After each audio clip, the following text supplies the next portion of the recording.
안녕하세요. 딥다이브에 오신 걸 환영합니다. 네, 안녕하세요. 오늘 우리가 함께 살펴볼 자료는요. 아주 오래된 법률 문서입니다. 성경의 민수기 35장인데요. 시작하기 전에 한번 이런 상상을 해보죠. 만약에 내 가족이 누군가 때문에 목숨을 잃었다면 가장 먼저 어떤 감정이 들까요? 아마 참을 수 없는 분노 그리고 복수심이겠죠? 그렇죠. 감정적으로는 당장이라도 달려가서 똑같이 갚아주고 싶은 마음이 들 수밖에 없죠. 네. 하지만 모든 사회는 그런 사적인 복수가 또 다른 비극을 낳는다는 걸 알고 있습니다. 그래서 이제 정의라는 공적인 시스템을 만들고요. 바로 그겁니다. 이 끓어오르는 복수심과 또 냉정한 정의 사이의 그 팽팽한 긴장감. 오늘 우리가 살펴볼 이 고대 문서는요. 수천 년 전 사람들이 이 문제를 풀기 위해서 얼마나 정교하고 독특한 시스템을 만들었는지 보여줍니다. 네, 단순히 살인자는 사형 같은 그런 단순한 규칙이 아니죠. 맞아요. 인간의 생명과 공동체를 지키기 위한 아주 깊은 고민이 담겨 있거든요. 오늘 분석은 특히 두 갈래로 진행될 겁니다. 아, 네. 하나는 레위인이라는 특정 그룹에게 도시를 나눠주는 이야기, 네. 그리고 다른 하나는 그 도시들 중 일부에 부여된 도피성이라는 아주 특별한 사법제도입니다. 도피성이요? 네. 이 두 가지가 어떻게 맞물려서 돌아가는지를 보면 이 고대 사회가 생각했던 정의와 자비의 큰 그림이 보이기 시작할 겁니다. 좋습니다. 그럼 첫 번째 갈래부터 한번 시작해보죠. 레위인에게 도시를 주는 문제. 본문을 보니까 다른 지파들처럼 농사지을 땅을 분배받지 못한 레위인들에게 총 48개의 성읍을 주라고 하더라고요. 네, 맞습니다. 일종의 성직자 그룹이었기 때문에 그들의 생계를 이제 공동체 전체가 함께 책임지는 구조를 만든 거죠. 각 지파가 자신들이 받은 땅에서 도시를 조금씩 내어주는 방식으로요. 근데 이게 그냥 도시만 툭 던져준 게 아니더라고요. 네, 디테일이 있죠. 제가 아주 흥미롭게 본 디테일이 있는데 성벽을 기준으로 사방으로 2,000규빗. 그러니까 약 1km 정도 되는 목초지까지 세트로 줬어요. 아주 좋은 지적입니다. 왜 이렇게까지 구체적으로 정해줬을까요? 그게 바로 이 시스템의 핵심 중 하나예요. 단순히 잠잘 곳만 제공하는 게 아니라 그들의 가축을 키우고 재산을 둘 수 있는 그 생활 기반 전체를 보장해준다는 의미거든요. 공동체가 책임지기로 했으면 확실하게 책임진다. 뭐 이런 거군요. 바로 그 의지가 보이는 거죠. 책임을 지는 방식도 좀 독특했어요. 8절을 보니까 각 지파가 가진 땅의 크기에 비례해서 도시를 내놓게 했더라고요. 맞습니다. 많이 가진 지파는 많이 내고 적게 가진 지파는 적게 내고. 능력에 따른 책임이라는 굉장히 합리적인 원칙이 적용된 겁니다. 와... 어느 한 지파의 부담이 쏠리지 않도록 공동체 전체가 공평하게 짐을 나눠지는 거죠. 레위인의 생존을 모두가 함께 떠받치는 구조를 설계한 거예요. 그러니까 공동체가 레위인들의 생존을 책임지는 구조인데 여기서 끝이 아니에요. 이 도시들 중 일부에 아주 특별한 뭐랄까 사회의 안전핀 같은 기능을 부여합니다. 네. 그게 바로 도피성이라는 개념이죠. 네. 바로 그겁니다. 이 48개 도시 중에서 6개가 바로 그 특수 목적 구역 도피성으로 지정됩니다. 레위인의 도시 분배 계획 안에 포함된 하나의 사법 시스템이라고 볼 수 있죠. 도피성이라 이름만 들으면 뭔가 범죄자들을 막 숨겨주는 그런 비밀 장소 같은 느낌인데요. 그렇게 오해하기가 쉽죠. 네. 하지만 실제 기능은 거의 정반대에 가깝습니다. 본문을 보면 실수로 사람을 죽인 자가 피할 수 있는 곳이라고 되어 있어요. 실수로요? 네. 그럼 누구로부터 피하느냐? 바로 피를 보복하는 자, 즉 피해자의 가장 가까운 가족으로부터입니다. 고대 사회에서는 공식적인 재판 전에 가족이 먼저 복수에 나서는 일이 흔했거든요. 그럼 범죄자를 무조건 보호하는 게 아니라 섣부른 사적 복수로부터 일단 격리하는 거군요. 정확합니다. 일종의 사법적 안전지대네요. 네, 12절에 그 목적이 명확히 나옵니다. 살인자가 회중 앞에 서서 판결을 받기까지 죽지 않게 하기 위함이다. 판결을 받기 전까지. 그렇죠. 즉, 감정에 휩쓸린 복수를 막고 공동체 앞에서 정식으로 재판을 받을 기회를 보장하는 장치였던 거죠. 어찌 보면 현대 법에서 말하는 공정한 재판을 받을 권리의 아주 원초적인 형태라고 볼 수 있습니다. 그렇군요. 그래서 그런지 이 법은 의도적인 살인, 그러니까 곧살이랑 실수로 인한 살인을 아주 집요할 정도로 세세하게 구분하더라고요. 네, 굉장히 구체적이죠. 예를 들면 철 연장이나 사람을 죽일 만한 큰 돌멩이 같은 누가 봐도 이건 치명적인 도구. 그렇죠. 이런 걸로 사람을 죽이면 그건 고의라고 보고요. 네, 도구의 치명성 자체가 의도를 증명한다고 본 거죠. 그리고 심지어 범죄자의 마음 상태까지 들여다보려고 해요.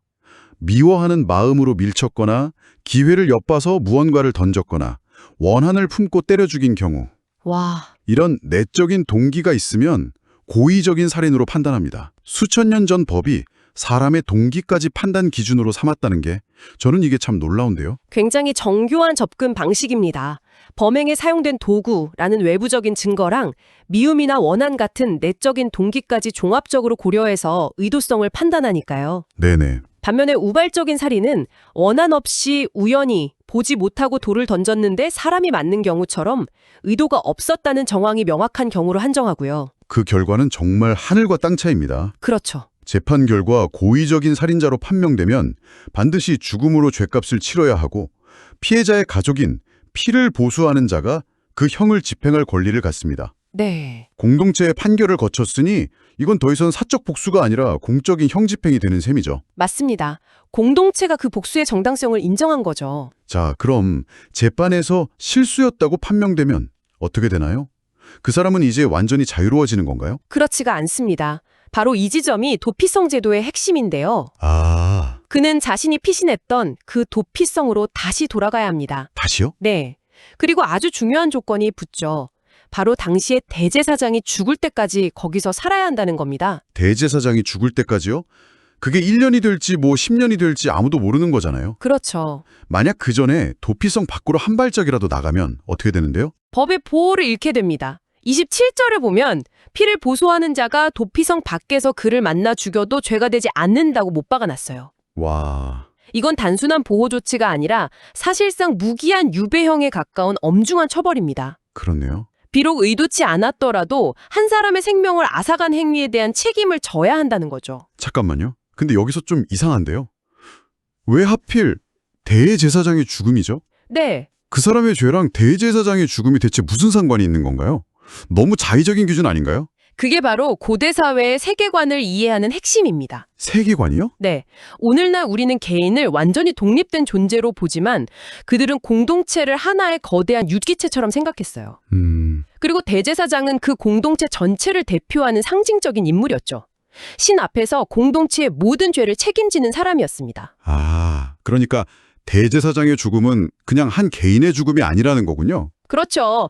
그건 한 시대가 끝나고 새로운 시대가 시작되는 것과 같은 공동체 전체에 영향을 미치는 거대한 영적 사건으로 받아들여졌습니다. 아, 대제사장의 죽음이 공동체 전체의 죄를 정화하는 일종의 대속적인 효과가 있다고 믿었던 거죠. 그렇군요.